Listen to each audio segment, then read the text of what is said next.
Os quería presentar un ejemplo concreto de un programa que estamos llevando a cabo en la Fundación La Caixa. Es un programa que se llama Work for Progress, es un programa de creación de empleo especialmente dirigido a mujeres y jóvenes y que se basa en procesos de innovación social. Primero quería explicar un poco cómo llegamos a la idea de este programa, ¿no? Desde Fundación La Caixa pues, llevamos muchos años, más de 28 años, trabajando en programas de cooperación internacional para el desarrollo y hacia el 2017 ya teníamos una experiencia de más de 10 años en apoyo a programas de desarrollo socioeconómico. Teníamos una convocatoria muy focalizada en este tipo de programas, pero una convocatoria tradicional, una convocatoria de proyectos en la que cada año pues, seleccionábamos unas 10, 20 iniciativas en 10, 20 países diferentes, que tenían una duración entre 2, 4 años, eran proyectos grandes de hasta 500.000 euros, pero fuimos viendo que había una serie de debilidades, ¿no? Eran programas pues, que tenían un inicio y un final, se hacía una evaluación al final, muy interesante a nivel de aprendizajes, pero que siempre decías, ostras, esto se hubiera podido hacer de otra manera, ¿no? Pero ya había acabado el proyecto, ¿no? O estos proyectos son como silos, cada uno ocupa un espacio cerrado, no hay conexión entre ellos. Nuestros fondos se están diversificando en muchos países, el impacto es muy bajo, ¿no?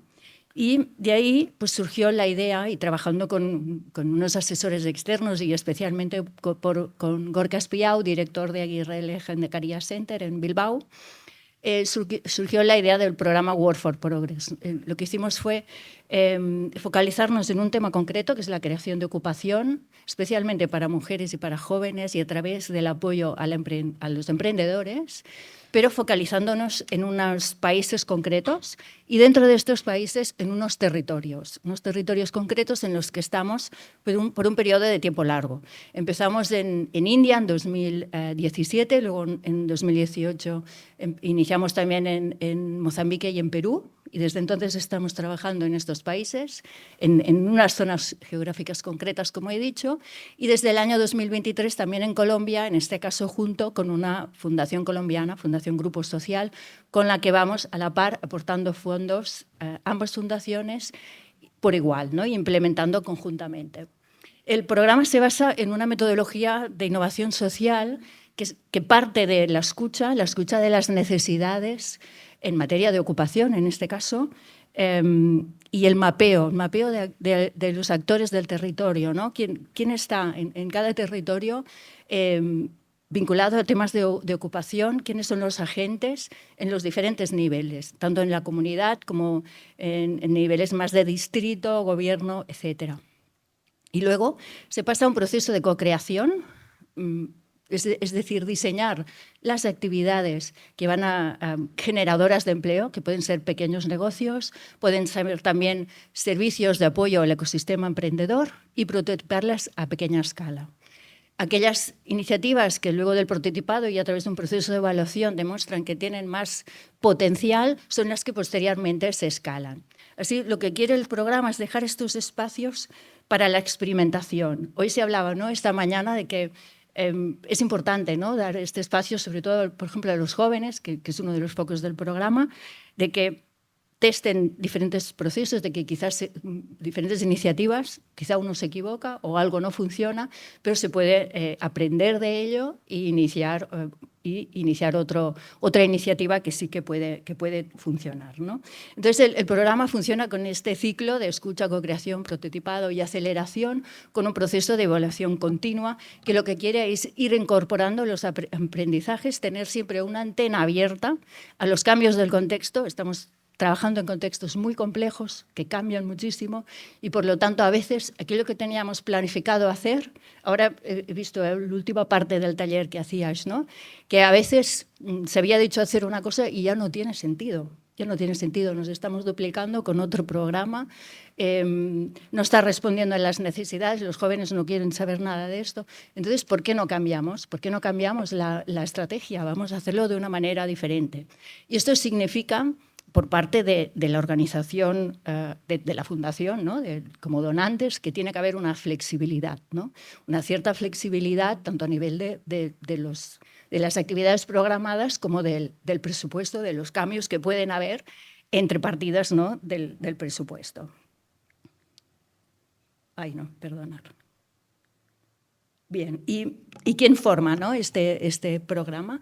Work for Progress está actualmente en estos 4 países, en India, Mozambique, Perú y en Colombia, y está formado por redes de organizaciones. En cada uno de estos países apoyamos lo que llamamos una plataforma de innovación social para el desarrollo, que está conformada por redes. Es una red de redes formadas por una diversidad de actores.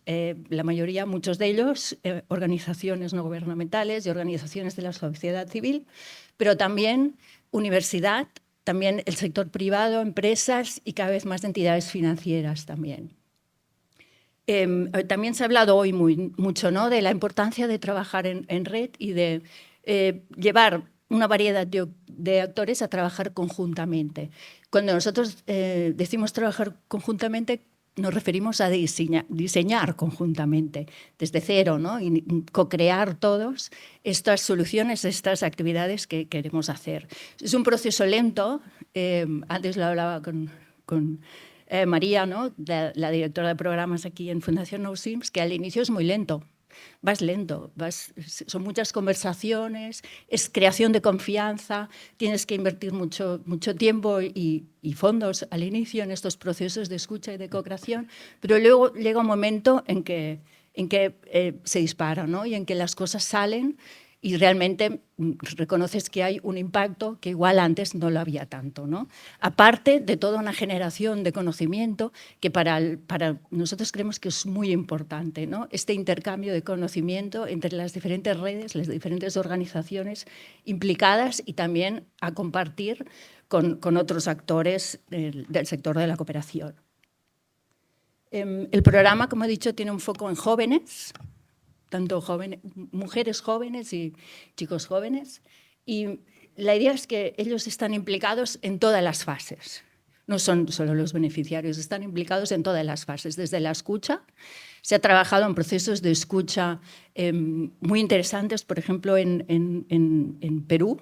Se ha trabajado con equipos multidisciplinares formados por economistas, por cooperantes, por etnógrafos, que utilizando diferentes herramientas de escucha comunitaria, de observación participativa, de algunas actividades muy ingeniosas, de dejar, por ejemplo, una cámara fotográfica a las comunidades, a ciertas personas de las comunidades indígenas para que pudieran hacer fotos de su día a día y representar cómo se ven a ellos mismos, pues se ha realizado toda esta escucha profunda en las comunidades y después un proceso de co-creación involucrando a las propias comunidades, ¿no?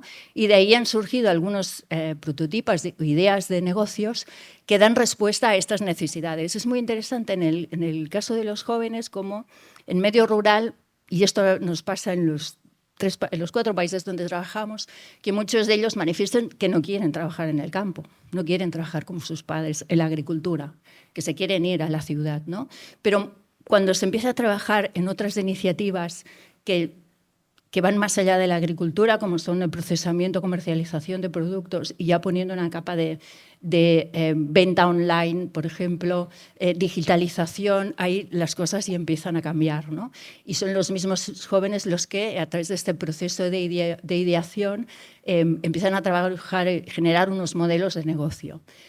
Cuando nosotros hablamos de prototipos, en Work for Progress nos referimos a estas iniciativas, modelos de negocio, o también modelos de negocio y modelos de servicio de apoyo al ecosistema, ¿no? Al tener esta visión de ecosistema, no se quiere apoyar a emprendedores que cada uno de forma aislada tiene que llevar a cabo su negocio con todas estas barreras y estas dificultades que se encuentran, como también mencionaba hoy una compañera de Colombia, ¿no?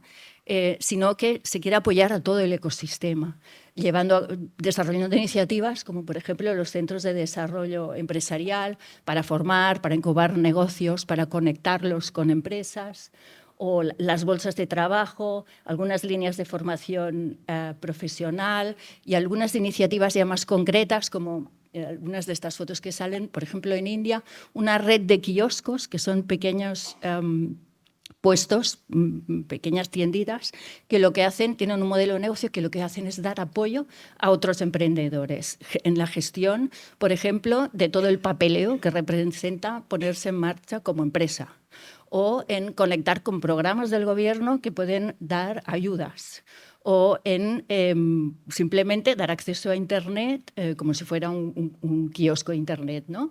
Pues estos pequeños kioscos que los hemos visitado en India son una cosa pequeñísima.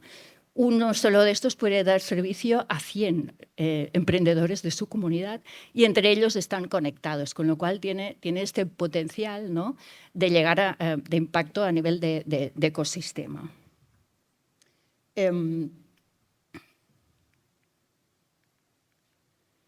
A nivel de resultados, desde el inicio del programa, como decía, primero se va muy lento, luego se ha ido creciendo a nivel de números, sobre todo en los países donde llevamos más tiempo trabajado. Ya se han puesto en marcha más de 33.000 negocios y creado más de 67.000 puestos de trabajo. Hemos llevado a cabo algunas evaluaciones de impacto.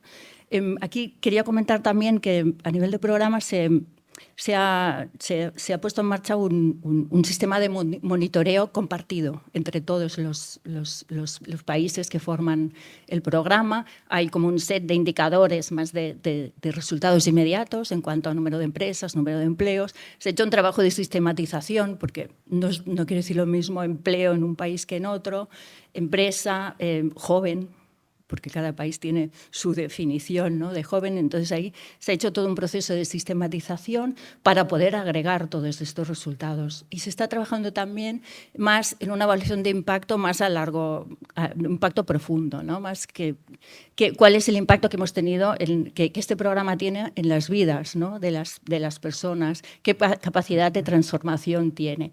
En este sentido ya se llevó a cabo una evaluación de impacto muy interesante en Perú, que tuvo lugar durante varios años con el COVID entre medio, con lo cual tuvimos que insertar una encuesta en medio, ¿no?, para trazar, ¿no?, todos los cambios que había supuesto la pandemia.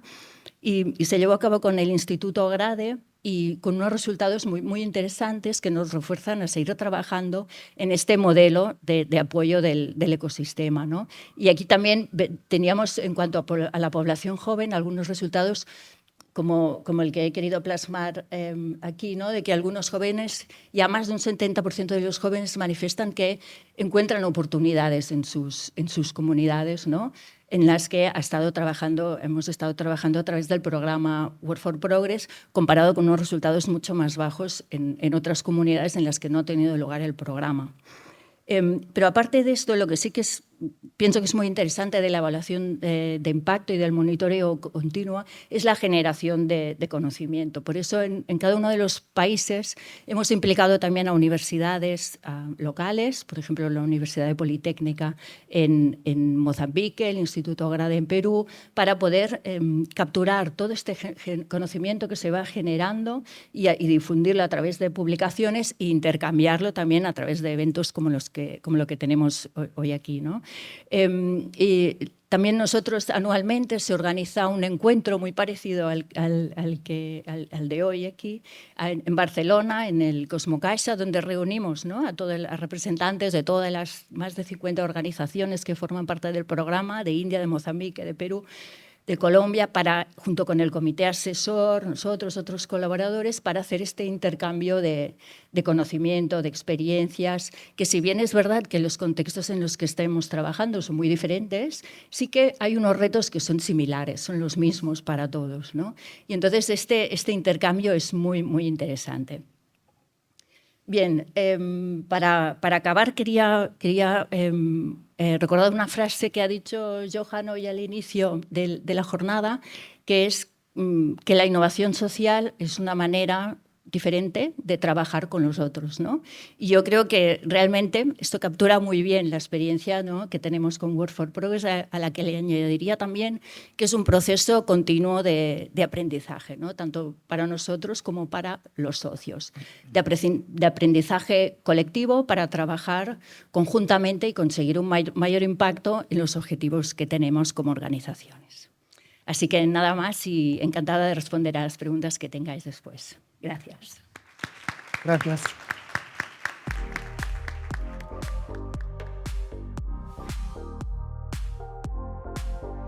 Buenas tardes.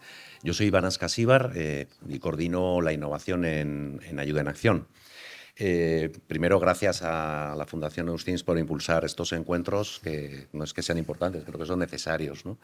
Bueno, yo lo que vengo a contar es, quería compartir cómo y por qué innovamos en Ayuda en Acción y cómo pensamos nosotros que contribuye a mejorar la empleabilidad de los y las jóvenes, ¿no? En dos ámbitos importantes. Uno, en la participación de los procesos de innovación social, y dos, como usuarios y usuarias de los resultados de la innovación. Lo vemos ahora. Antes de esto, nada, unas pinceladas solamente de unas definiciones, ¿no? Es decir, ¿a qué le llamamos nosotros innovación? Fue un poco el primer ejercicio que hicimos, ¿no? Porque hay muchas definiciones, muchas formas de hacer. ¿Por qué lo hacemos? Y luego, ¿cómo? ¿A qué le llamamos innovar en Ayuda en Acción? Nosotros le llamamos a identificar, incorporar, medir y comunicar nuevas soluciones. Y muchas veces sale, ¿no?, ¿qué es nueva? Bueno, nueva para nosotros, porque es posible que lo esté haciendo todo el mundo y nosotros no lo sepamos. Es posible que a nosotros mismos nos ocurra que en un programa, en un país, se esté aplicando algo y en otro no lo conozcan, ¿no? Ese es un poco el concepto. ¿Por qué lo hacemos? Pues porque el mundo cada vez se complica más y porque nos vemos con la responsabilidad de probar cosas nuevas. Tenemos que intentar todas las maneras que encontremos de impactar. ¿Y cómo lo hacemos? Pues lo hacemos bajo una metodología que tiene mucho que ver con lo que contaba Marta ahora, de la Fundación La Caixa, porque nos inspiramos precisamente bastante en la propia metodología, gracias a participar en Work for Progress, ¿no? Es una metodología que está faseada, que lo único que nos permite es garantizar o tratar de garantizar cuatro aspectos importantes, que es la participación y la decisión de las personas usuarias finales, la adaptación al contexto, no vale el copia-pega, la generación de evidencias, no vale me parece que está bien, y la comunicación continua y transparencia. Tres enfoques. ¿Cómo lo hacemos, ¿no? ¿Qué es importante? Cuando tenemos dudas en la innovación, recurrimos a todo esto para decir, vamos bien, vamos bien. La innovación social, las personas en el centro, punto, ya está. La innovación abierta, lo hacemos con otros y otras, con otros conocimientos. Nosotros nos dedicamos a gestionar, coordinar, sabemos mucho de los problemas, un poco de las soluciones. Necesitamos personas, entidades que sepan de las soluciones. Y lo hacemos además apoyándonos en una herramienta que es Designing Opportunities, que es digital, que lo que nos permite es abrir una ventana digital al mundo, que es un proyecto compartido con la Fundación Eustins. Y luego lo hacemos también en un enfoque de innovación frugal. Esto nos sirve porque nos permite adaptar a los diferentes contextos, a las capacidades y a las personas de los lugares donde trabajamos. Y lo hacemos en un ciclo que se parece mucho al que nos contaba Fundación La Caixa, ¿no? Pues en una serie de fases que lo que nos permiten es controlar un poco también los riesgos de la innovación, porque no olvidemos que innovar conlleva un riesgo, es probar. Volviendo a lo que comentaba al principio, hay dos ámbitos donde nosotros hemos reflexionado sobre cómo la innovación en Ayuda en Acción pensamos que contribuye a mejorar la empleabilidad. Uno es cuando jóvenes participan en los procesos de innovación. Y para eso lo que hemos hecho es, bueno, vamos a ver alguna de las listas, digamos, de referencia de las competencias que se demandan y se van a demandar en el mercado. Esta mañana salía, ¿no? Pues las digitales, las transversales, las blandas, verdes, emprendimiento, empleabilidad. Decimos, vale, jóvenes que participan en nuestros procesos, en estas etapas diferentes de la innovación social, ¿qué reciben? ¿Cómo les impacta o qué ¿Qué pasa cuando pasan por todo este itinerario, ¿no? Entonces, hemos ido completando estas tablas. No voy a entrar al detalle, pero sí vemos que en la parte digital, o de las competencias digitales, no estamos aportando precisamente mucho. Sí hay una parte del uso de la plataforma digital, nada más. Ahora, cambia radicalmente en las competencias blandas, porque estamos hablando de la resolución de problemas, estamos hablando de comunicación efectiva, estamos hablando de trabajo en equipo, adaptabilidad, resiliencia. Todo eso es lo que nosotros tratamos de hacer en nuestros itinerarios de innovación abierta. Colaborar para solucionar problemas propios o ajenos. Luego están los factores verdes, las competencias verdes. Generalmente también para nosotros es una transversal, ¿no? Que tiene que ver mucho con el tipo de trabajo que hace una ONG como Ayuda en Acción. Y luego están las competencias que son de carácter de empleabilidad, de emprendimiento, etcétera. Ahí sí que diferenciamos en cuándo pensamos que contribuyen a los jóvenes que participan o las jóvenes que participan, que es a partir del prototipado, a partir de que ya existe una solución, hay que pensar en cómo se hace eso sostenible. Hay que pensar en clave de proyecto, hay que pensar en clave de sostenibilidad, de financiera también, etcétera, ¿no? Y luego conciencia social y aprendizaje continuo, obviamente, pues va, como que viene de serie en una ONG. Dos ejemplos muy concretos. Voy a pasar muy por encima, pero bueno, siempre hay, tanto después como en cualquier momento, contactáis y compartimos nuestros aprendizajes. Jóvenes que participan en un proceso, jóvenes de Chile, de formación profesional, que participan en un reto, en un desafío que nos plantean personas migrantes caminantes que van de Venezuela a Colombia, en este caso. Entonces, caracterizamos el reto, escuchamos a las personas, a un montón de personas, que queremos entender bien cuál es el problema y lanzamos el reto y hay, entre otros, varios centros de Chile que nos proponen diferentes soluciones. Y en este caso son una serie de mochilas que van filtrando el agua en base a cómo vamos caminando, ¿no? Con el propio movimiento. Y además llevan unas correas delante que te permiten llevar a un bebé, que ocurre muchas veces con las personas que tienen que moverse, ¿no? Caminando. En enero, en febrero, viajan un equipo de jóvenes a hacer la entrega y a hacer las primeras observaciones, sin entrar en pilotaje aún, ¿no? Pero bueno, como ejemplo de jóvenes participando en un problema que en principio con ellos no tiene mucho que ver, pero contribuyen. Lo mismo con un proyecto concretamente, además, que está en el marco de Work for Progress, que nos hablaba Marta, pues como también aplicar conocimiento de diferentes partes del mundo para solucionar problemas, en este caso ya más de sostenibilidad de un negocio social, ¿no? Que está en Mozambique. Entonces, pensamos en todas las competencias que van desarrollando las personas que van trabajando en este tipo de proyectos. Y luego está, por otra parte, el segundo ámbito, que es más, ¿qué pasa con los resultados de la innovación, ¿no? ¿Cómo eso pensamos que está afectando o cómo está contribuyendo a la empleabilidad juvenil? Pues en dos ejes.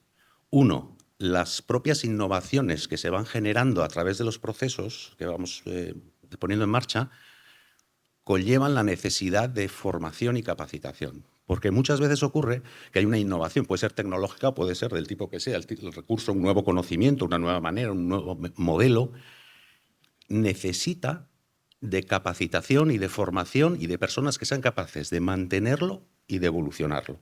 Entonces, muchas veces va aparejado la innovación con una necesidad formativa que genera empleabilidad. Y por otra parte, están las ventajas competitivas que genera las propias innovaciones, que ahora lo vamos a ver en ejemplos, ¿no? Pero a veces ocurre que una innovación resulta que es atractiva en el mercado, es diferencial, porque es más barata, porque es más amigable medioambientalmente, porque es mejor. Entonces, eso permite generar emprendimiento. Entonces, eso es lo que estamos viendo, es lo que estamos aprendiendo también, ¿eh? Ejemplos rápidos. Flying Opportunities. Aquí, bueno, es una red, estamos tratando de poner en marcha y desarrollar una red de mujeres que aplican tecnología de drones para el desarrollo, uno, de su propia empleabilidad y dos, de sus comunidades, ¿no? Pues la agricultura, conservación medioambiental, etcétera, etcétera. Eso conlleva aparejado, por una parte, formación extra. Estamos hablando de que estas mujeres están recibiendo y están aprendiendo sobre meteorología, mantenimiento de equipos electrónicos, no solamente pilotar, ¿no? Y luego, por otro lado, resulta que estamos generando, ellas van a poder desarrollar su medio de vida porque es una alternativa al transporte y aplicación manuales, porque es más económico que otras, etcétera, ¿no? Entonces, bueno, otro caso, y este otro caso, que fue un poco el primero, que siempre lo contamos, que nos cuesta dejarlo, ¿no? Porque es el de las lanchas de conservación de la pesca artesanal. Por poner un ejemplo también de cómo intentamos conectar la innovación. Es una práctica de Asia que nos la trajo una persona de Sudáfrica para un proyecto en Honduras. Entonces, eso también nos permite, la digitalización permite conectar, ¿no? Entonces, en este caso, ¿qué formación o qué capacitación extra propone la propia tecnología, ¿no? Pues es la instalación y mantenimiento de sistemas fotovoltaicos, que te vale para esto y para otras cosas también a las personas que lo están utilizando. Y luego la ventaja competitiva, en este caso, pues hicimos el pilotaje con grupos comparativos y vimos que un 64%, el grupo que utilizaba, y ahora lo estamos aplicando en 100 lanchas ya, que estaba utilizando la tecnología, pues tenía unos ingresos superiores, ¿no? Un 64% al grupo que no. Entonces, eso genera una ventaja competitiva en el mercado que permite generar un emprendimiento en este caso. Bueno, esto me lo salto. Y nada, y termino simplemente diciendo que está más que demostrado que la apertura a la experiencia es algo que tiene que ver con los jóvenes, ¿no? Es algo que ya está más que probado. Y nada más, cualquier cosa, algo que hoy os haya interesado, estamos totalmente abiertos a compartir. Entonces, nada, pues muchas gracias. Gracias.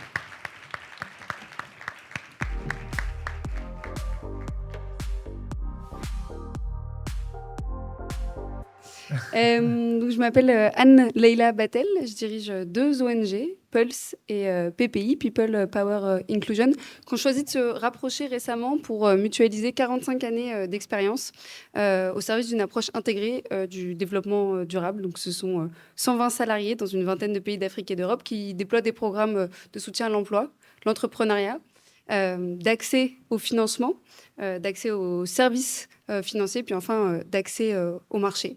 Parmi les personnes qu'on accompagne, il y a plus de 65 et 70% des personnes qui sont des femmes et des jeunes, d'où mon intervention aujourd'hui. Je suis très heureuse de partager mon expérience, qui sera donc plus une expérience de terrain peut-être par rapport aux expériences précédentes. Donc je vous remercie pour l'invitation. Avec plaisir.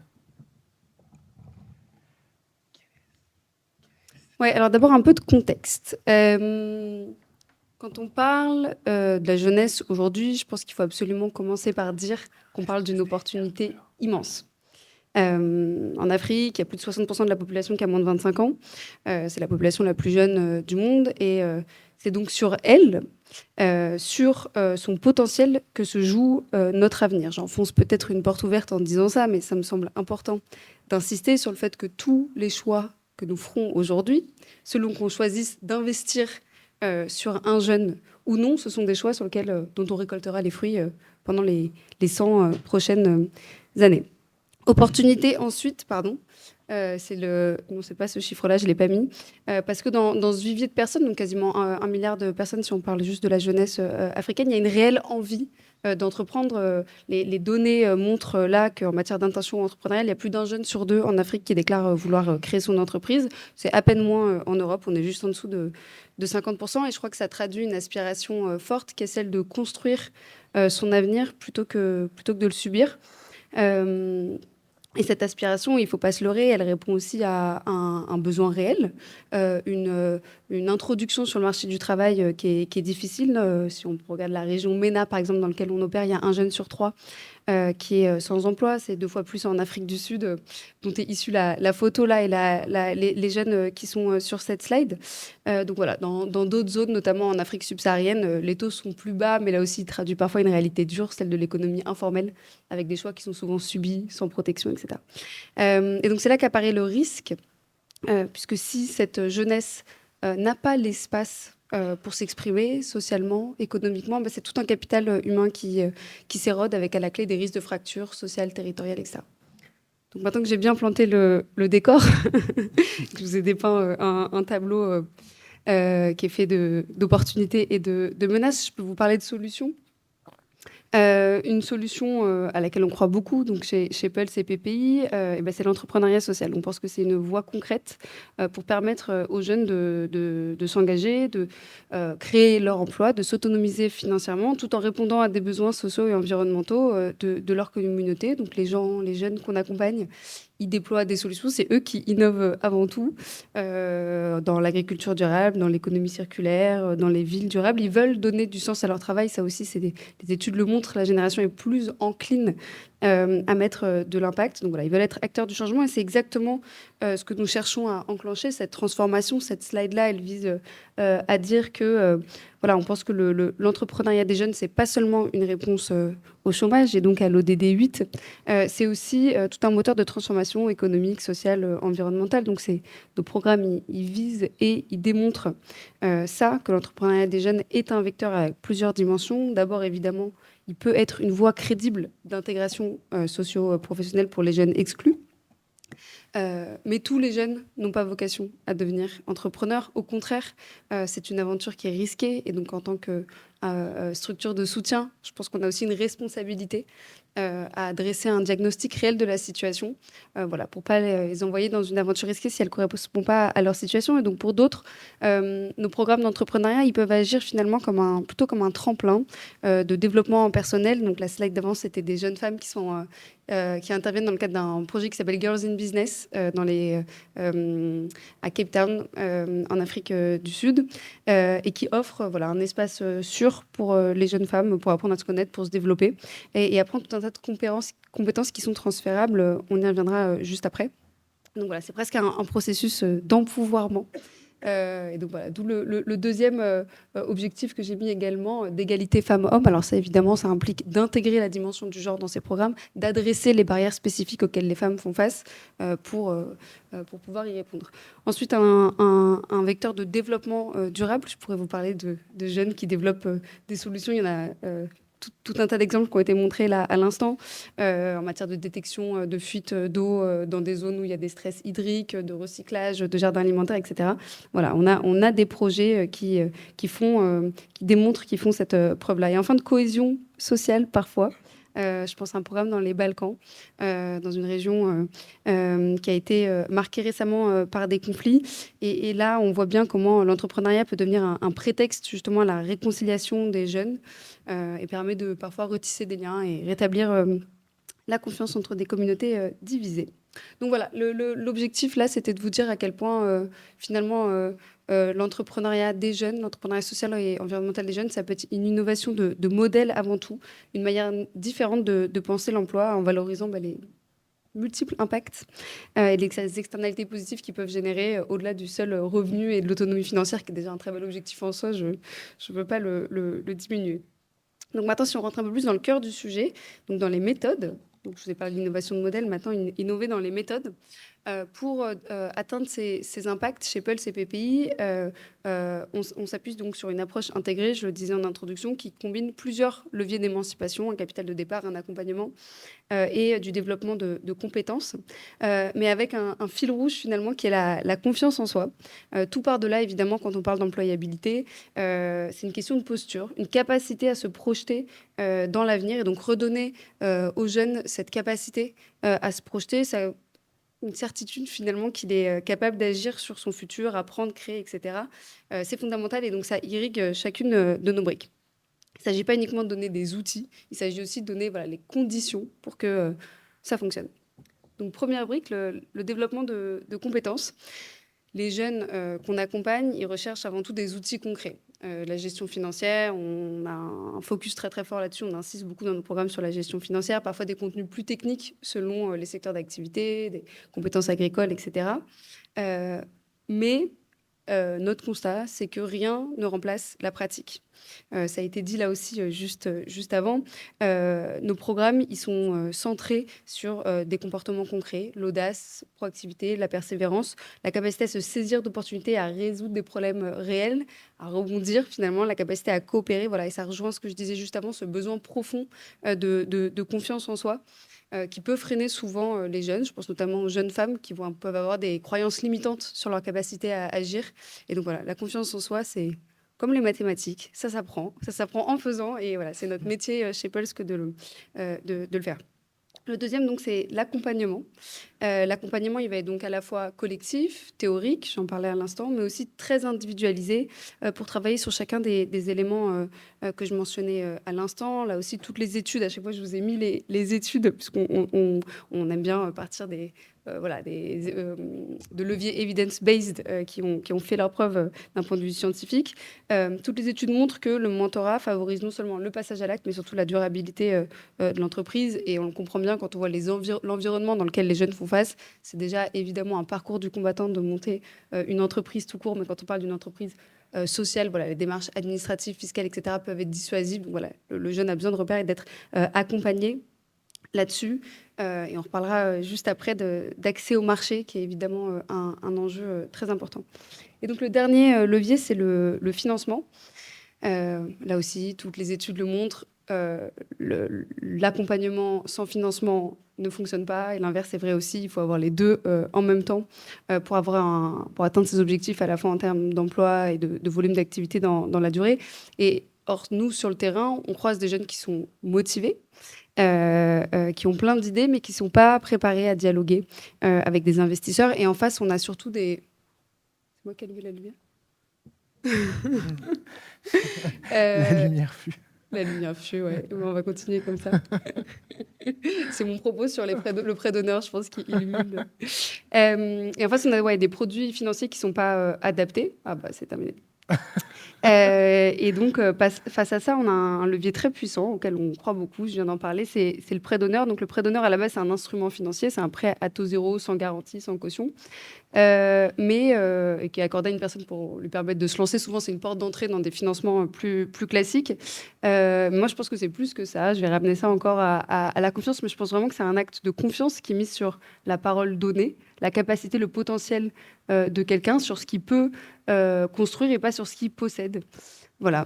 Et donc, je vous ai promis des résultats concrets. Je vous ai mis donc à gauche nos résultats en termes de soft skills sur les personnes accompagnées. Et là, je vous ai partagé les chiffres sur un programme de prêt d'honneur qu'on mène en Tunisie depuis 2022. Donc, on a octroyé un demi-million d'euros de prêt d'honneur, couplé toujours à un accompagnement exigeant. Je vous l'ai dit, l'entrepreneuriat, c'est une aventure risquée, ça s'accompagne.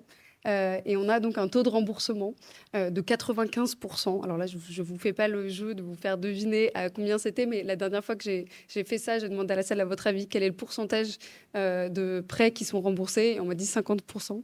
Donc dans ces 95% des prêts qui sont remboursés, et donc dans la situation à laquelle on fait tous face aujourd'hui, de réduction des financements publics, je trouve que ça donne vraiment à penser ce soutien en économie circulaire émancipateur. C'est vraiment un sujet sur lequel je voulais insister.